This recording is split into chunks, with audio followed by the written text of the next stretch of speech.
Olá, quero saudar a amada família Betel com a graça e a paz do Senhor Jesus Cristo. Sabe, é muito comum os pais terem cuidado com filhos que são fisicamente fortes. Principalmente meninos, quando são fortes, têm uma estrutura física forte, eles tendem a se arriscar demais. É muito comum eles se machucarem. Eu mesmo, com meus filhos e netos, tive que enfrentar várias vezes situações em que eles se machucavam. Braços quebrados, ferimentos sérios, idas a hospitais, tudo por causa de riscos que eles corriam por causa da sua força e aí exageravam no risco e se machucavam, às vezes, bem seriamente. Em ocasiões a gente ficou com o coração pesado porque foi por pouco que eles não morriam. Pelo menos 2 deles. Isso traz uma ilustração sobre o que acontece também na vida espiritual. Às vezes o crente é forte, tem um ótimo conhecimento bíblico, teológico, está firme na igreja, mas às vezes ele comete determinados riscos, ele assume determinados riscos, que isso pode trazer prejuízos sérios à sua fé. E é sobre isso que eu gostaria de falar com você hoje. Crentes firmes, mas não tão tolos. Baseado no que Paulo fala na primeira epístola aos Coríntios, capítulo 10, de 1 a 13. Nessa passagem, nesse texto, Paulo continua respondendo a pergunta que os coríntios tinham mandado. Um crente tem algum problema de comer carne sacrificada aos ídolos? Isso porque na igreja em Corinto tinha havido essa dúvida, uma divisão dentro da igreja sobre pode ou não pode. Alguns crentes de maior sensibilidade na fé, com medo ainda recém-chegados na igreja, temiam que uma carne que foi oferecida a ídolos pudesse prejudicar a sua vida espiritual. Não, o crente não pode comer isso, porque vem aí, vai que o bicho está nisso daí, o inimigo ataca a vida do crente. Outros crentes, mais fortes, mas de melhor entendimento bíblico, diziam não, nossa vida está guardada com Cristo em Deus, isso não nos afeta. E aí esses crentes mais fortes acabavam assumindo determinados riscos, como ir a templos pagãos para comer a carne que sobrava do sacrifício aos ídolos. Porque lá no templo pagão, uma parte da carne era oferecida aos ídolos e queimada, a outra parte era vendida ou oferecida em banquetes ou levada para o mercado e as pessoas compravam para casas particulares. E lá no templo pagão havia as refeições para consumir aquela carne lá. E alguns crentes estavam indo lá. E aí, pode ou não pode? Paulo responde a isso aí com uma forma é, assim que ninguém esperava. Ele não trata de uma abordagem teológica apenas. Lá no capítulo 8, ele fala que a gente tem que ter cuidado, não por causa da carne oferecida ao ídolo, que o ídolo não é nada, mas por causa do prejuízo que uma conduta dessa pode trazer para o novo convertido. Se o novo convertido tiver a sua vida espiritual prejudicada, então o crente pecou contra Cristo. E não pode prejudicar o irmão por uma coisa que você acha certa. No capítulo 9, Paulo continua desenvolvendo o raciocínio e fala dos direitos que nós podemos abrir mão em benefício da vida espiritual do nosso irmão.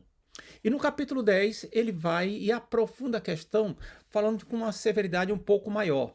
No versículo 1, 1 Coríntios, capítulo 10, versículo 1, ele diz assim: não quero, irmão, que vocês ignorem o fato de que nossos antepassados, os antepassados aqui são os antigos israelitas, antepassados espirituais, não são antepassados físicos, porque a maior parte da igreja em Corinto não era de judeus. E aí, a partir daqui, ele começa a falar agora de privilégios espirituais que os antepassados que ele está tratando tiveram. O primeiro deles é que todos estiveram sob a nuvem. Ou seja, o primeiro privilégio é que eles tinham as suas vidas dirigidas por Deus por meio da nuvem que estava sobre eles. Essa nuvem é uma figura da direção e proteção que Deus provinha para os israelitas e para os coríntios e para nós também. Ainda no versículo 1 diz assim: estiveram sob a nuvem, todos passaram pelo mar. Passar pelo mar é uma figura da salvação, uma figura da redenção, da salvação em Cristo. Os coríntios tinham passado por essa salvação, nós também passamos. No versículo 2 diz: Em Moisés todos foram batizados na nuvem e no mar. Ou seja, em Moisés todos foram batizados. O batismo aqui tem Moisés como um intermediário, como o mediador da antiga aliança. Os crentes também, está em Gálatas 5:27, foram batizados em Cristo, segundo está em Hebreus também, o mediador da nova aliança. Então esse é o terceiro privilégio. Debaixo da nuvem, passaram pelo mar, em Moisés foram batizados. Nos versículos 3 e 4 fala de um quarto privilégio, que eles comeram de uma mesma comida espiritual, ou seja, o maná que descia do céu, uma coisa espiritual, uma bênção espiritual sob forma material, e beberam da mesma água, bebida espiritual, porque bebiam de uma rocha espiritual. Aqui está falando então do alimento que eles tinham da parte de Deus, assim como os coríntios também tinham um alimento da parte de Deus, que lhes capacitava a ter salvação em Jesus, o pão vivo que desceu dos céus, a água da vida. Então são 4 privilégios que os antepassados espirituais gozaram e os coríntios tinham alcançado também privilégios na sua plenitude, como nós também passamos. A partir do versículo 5, Paulo começa agora a falar que, a despeito desses privilégios, o povo desagradou a Deus e foi reprovado. Diz assim: contudo, Deus não se agradou da maioria deles, por isso seus corpos ficaram espalhados no deserto. E aqui é uma coisa muito triste. Mesmo tendo tido tantos privilégios, mesmo alcançando tantas bênçãos, a maior parte deles não entrou na terra prometida. De todos aqueles milhares e milhares que saíram da terra prometida, só Josué e Calebe, dos que tinham mais de 20 anos, é que entraram na terra prometida. E aí Paulo vai explicar por que eles fracassaram. O que é que aconteceu? Eles estavam tão firmes, estava tudo tão bem, fizeram um pacto com Deus, mas foram tolos. Foram tolos. E nós temos que aprender com o exemplo deles, como está no versículo 6. Estas coisas ocorreram como exemplo para nós, para que não cobicemos as coisas más como eles cobiçaram. E aqui está falando então da cobiça que eles tiveram. O que é que eles cobiçaram? Em Números capítulo 11 fala da concupiscência que eles tiveram, da avidez que eles tiveram, da ambição, da cobiça. Por quê? O que é que eles queriam? Queriam uma comida diferente do maná. Números capítulo 11, verso 4 a 6 diz que se tivéssemos carne para comer.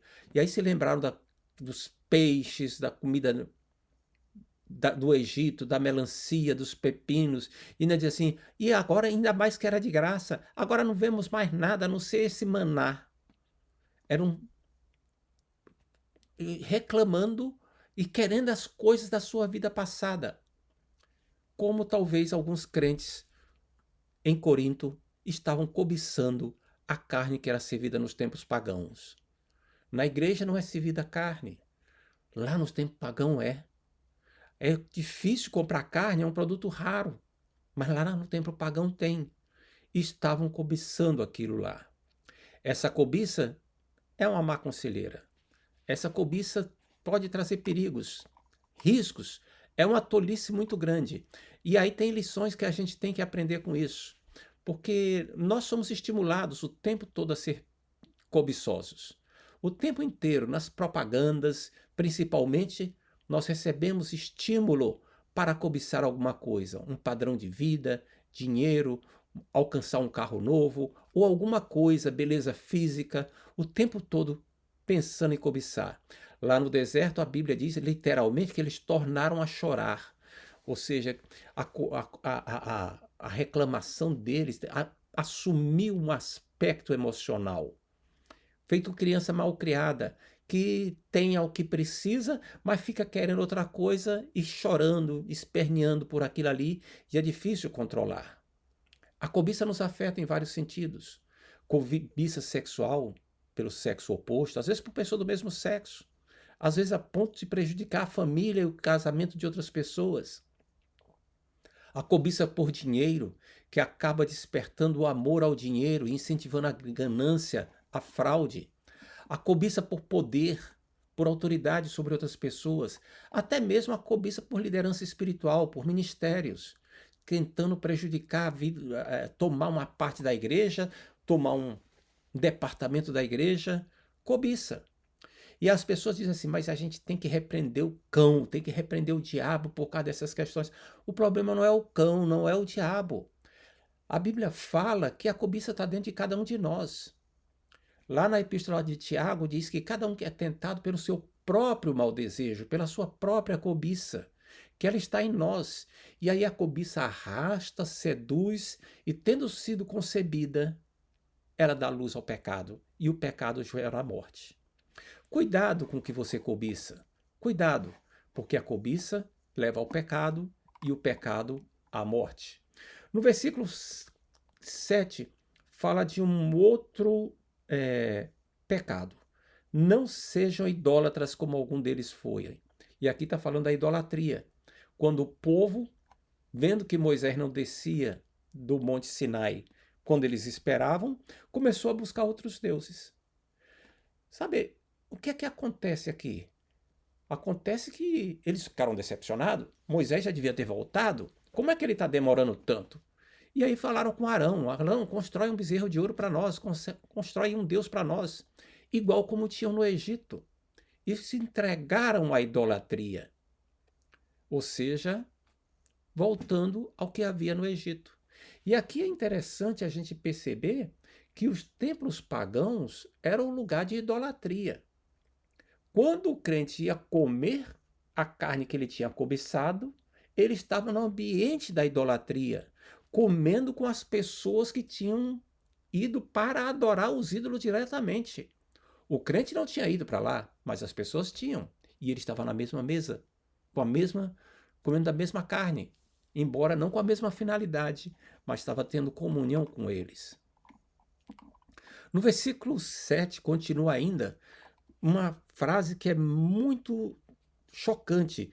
Diz assim: o povo se assentou para comer e beber durante aquela idolatria e levantou-se para se entregar à farra. O que é que está acontecendo aqui? Acontecendo que aquele culto idolátrico virou um carnaval da pior condição moral. Eu fiquei muito chocado, uma das primeiras vezes que eu vi, a segunda ou terceira vez que eu vi o filme Os 10 Mandamentos, quando aparece a cena da promiscuidade ao pé do Monte Sinai. O filme dramatiza isso daí, e não são cenas explícitas, mas hoje eu percebo o que é que o filme queria dizer. Mostrando que aquilo havia uma depravação moral, ou seja, o que tinha começado com a idolatria tinha acabado na depravação moral. A farra. A farra aqui é uma orgia mesmo. Uma orgia de cunho carnal, mas de fundo espiritual. Porque a idolatria começou com a substituição a Deus e caminhou na direção da depravação moral. No versículo 8, Paulo aprofunda isso. E diz assim: não pratiquemos a imoralidade, como algum deles fizeram, e num só dia morreram 23.000. A imoralidade aconteceu lá ao pé do Monte Sinai, mas aconteceu em outra ocasião também, quando Balaão estimulou para que as moabitas levassem os israelitas a pecar. E eles se envolveram com as moabitas e começaram a pecar. Deus tinha desviado a maldição de Balaão e transformado em bênção. Mas agora eles tinham buscado a própria condenação, a própria maldição da parte de Deus. Como? Se promiscuindo com as moabitas e sendo levado pelas moabitas para a idolatria. E é interessante a gente pensar o que é que existia nos templos pagãos em Corinto.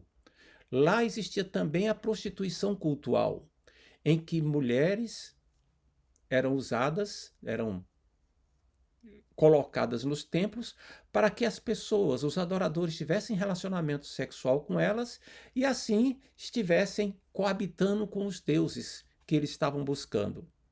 Essa promiscuidade espiritual e barra sexual existe ainda hoje. No paganismo, ainda existe a prostituição cultural.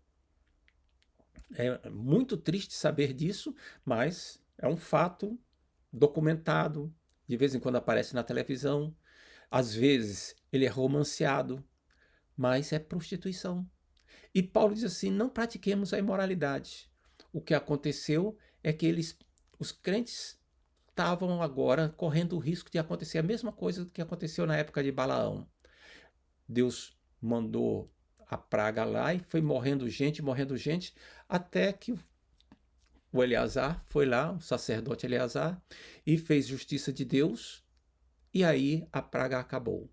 Mas custou a vida de 23 mil pessoas por causa da imoralidade. E aqui a gente tem que lembrar de volta. Os coríntios, indo a templos pagãos porque cobiçavam a carne, estavam se expondo à idolatria e no ambiente onde havia prostituição cultural, o lugar de imoralidade. E Paulo diz: não pratiquemos a imoralidade. No versículo 9, Paulo continua agora colocando um quarto problema que aconteceu com nossos antepassados espirituais. Diz assim: não devemos pôr o Senhor à prova, como algum deles fizeram, e foram mortos pelas serpentes. Colocar o Senhor à prova. O que foi que aconteceu? Eles começaram a tentar a Deus para saber onde estava o limite de Deus. Lá no Salmo 78 diz que o povo deliberadamente pôs Deus à prova, exigindo o que desejavam comer. Aquele mesmo problema, aquela mesma reclamação que tinha havido antes, estavam tornando a manifestar agora. Diz que até que o povo ficou impaciente pelo caminho, está em Números 21, e falou contra Deus e contra Moisés, dizendo: por que vocês nos tiraram do Egito para morrermos no deserto? Não há pão, não há água, e nós detestamos essa comida miserável. Então o Senhor enviou serpentes venenosas que morderam o povo e muitos morreram. Aqui está, mais uma vez, o que é que aconteceu com eles lá. Eram crentes firmes, mas começaram a pensar: até onde a gente pode exigir que Deus nos dê o que a gente quer? Afinal de contas, eu estou achando que Deus nos deu pouco. Eu quero mais. Eu mereço mais. E começaram a reclamar. Eu quero mais. Como crentes lá das nossas igrejas, que ficam dizendo: até onde eu posso ir participando das coisas do mundo sem perder a salvação? Até onde eu posso ir sem pecar? Até onde eu posso ir sem me desviar? Alguns crentes achavam em Corinto que acho que Deus não vai se incomodar se eu for no templo pagão e encher a barriga de carne. Afinal de contas, está lá servindo, a carne não afeta, eu posso ir lá. E estavam provando a Deus, tentando a Deus. Paulo diz: não façam isso. Não fiquem colocando o Senhor à prova. Os israelitas fizeram e muitos deles morreram. No versículo 10 continua: e não se queixem, ou como diz algumas traduções, não murmurem, como algum deles murmuraram ou se queixaram e foram mortos pelo anjo destruidor. Isso aconteceu depois da rebelião de Corá, Datã e Abirão, que está em Números 16. A rebelião desses três homens, Corá, Datã e Abirão, foi por causa das dificuldades que eles tinham e inconformados com a liderança de Moisés. Eles conseguiram regimentar 250 pessoas. E Moisés os confrontou e, nesse confronto, a Bíblia diz que Moisés falou: olha, vamos ver quem é que representa o Senhor. Se vocês continuarem vivos, não acontecer nada com vocês, morrerem como morrem todas as pessoas, significa que vocês estão sendo usados por Deus e que nós somos falsos, que nós não somos os profetas de verdade, eu e meu irmão Arão. Mas se acontecer alguma coisa diferente, vocês então estão errados.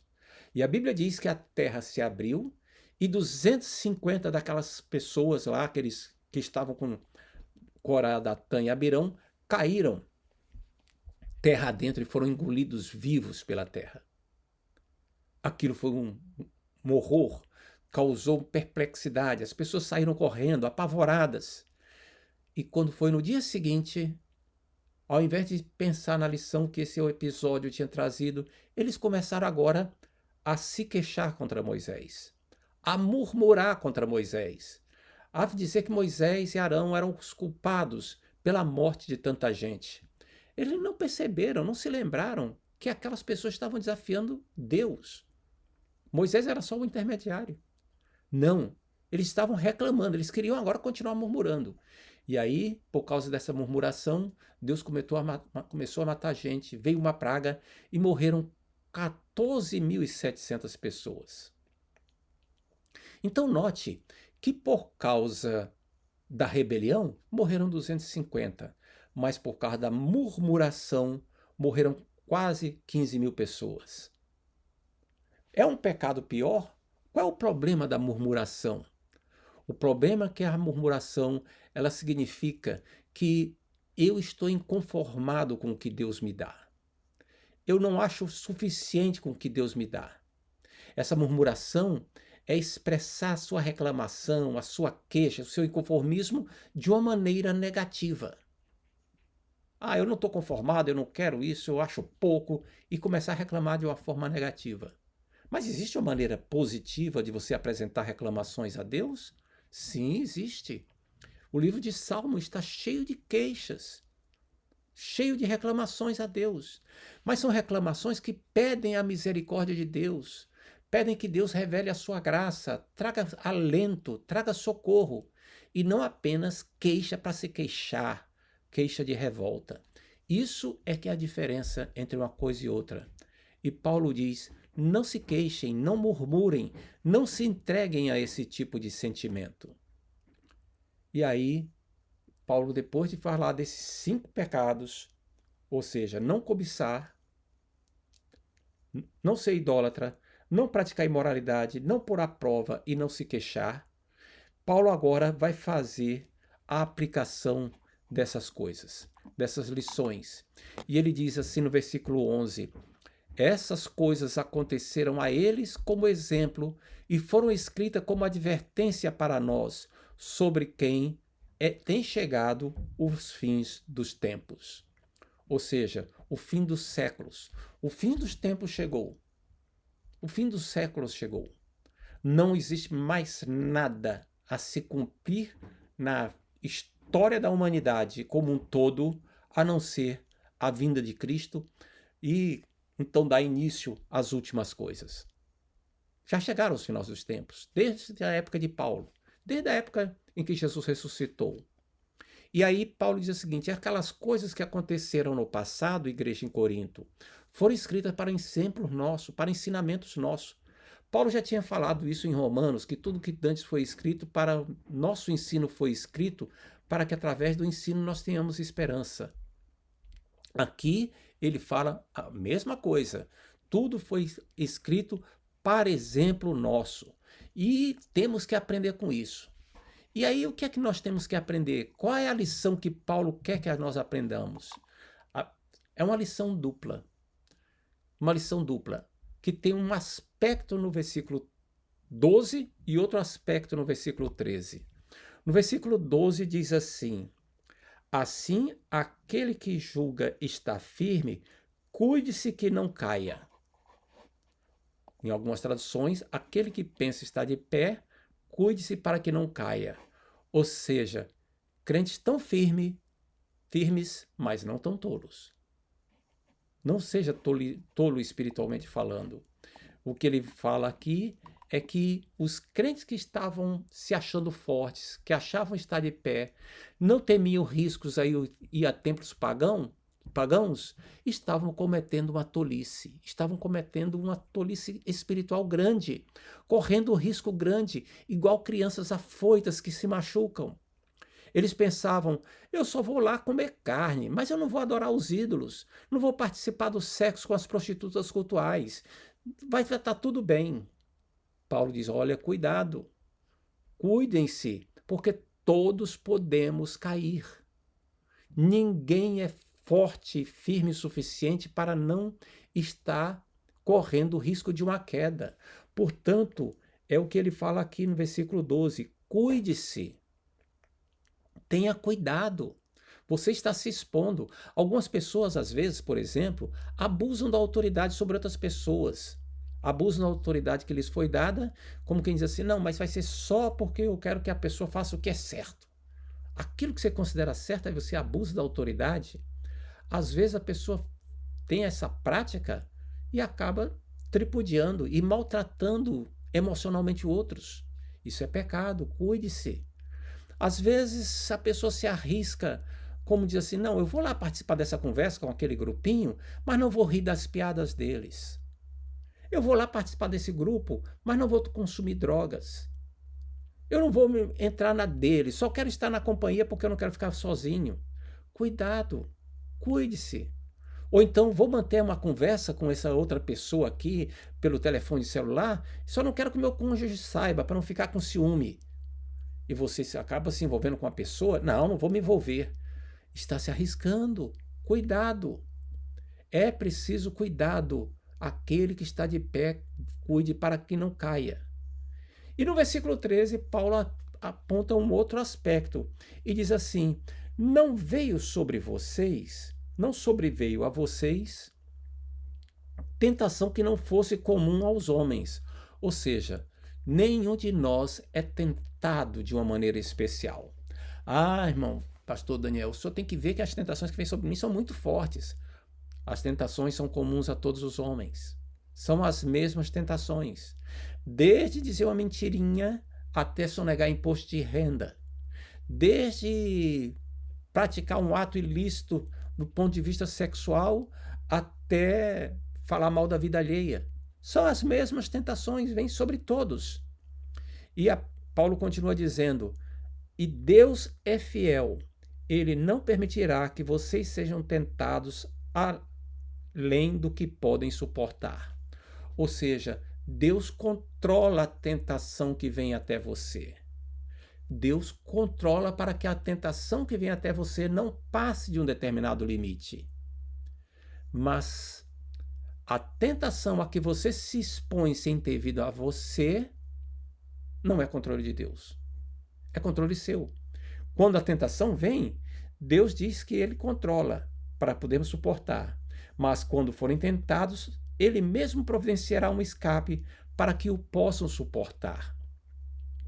Ou seja, a tentação que vem, Deus controla. Mas se eu for atrás da tentação, aí não tem por que Deus controlar. A tentação está lá. Foi você que foi procurar. Temos que ser espirituais. Temos que ser sábios, prudentes, como diz aqui em 1 Coríntios, ou seja, crentes firmes, mas não tão tolos. Não a ponto de achar que eu posso fazer o que eu quiser, que eu posso me expor a qualquer tipo de tentação. Não. Deus controla as tentações que vêm até mim, mas eu tenho que cuidar das que estão ao meu redor para que eu não as busque. É mais ou menos como uma pessoa que está num prédio de 5 andares e diz assim: não, eu sei que Deus pode me guardar. Deus pode me guardar de uma queda fatal aqui. É claro que Ele pode.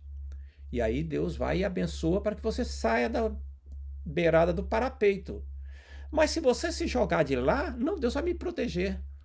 Deus não assume a responsabilidade por problemas que você procurou. Então não procure problemas, não seja tolo, não entre em situações que você não pode controlar, seja sábio diante de Deus. A mensagem de Paulo é: não entre em situações que lhe deixem vulnerável ao pecado. Não entre em situações que lhe deixem vulnerável ao pecado, seja nos negócios, nos relacionamentos, na internet, na vida da igreja, em qualquer momento. Seja sábio, firme, forte, pela graça de Deus, e não sendo um tolo. Que o Senhor Jesus lhe guarde, lhe abençoe, para que você tenha sabedoria espiritual e esteja sempre guardado no poder e na graça de Deus. Amém.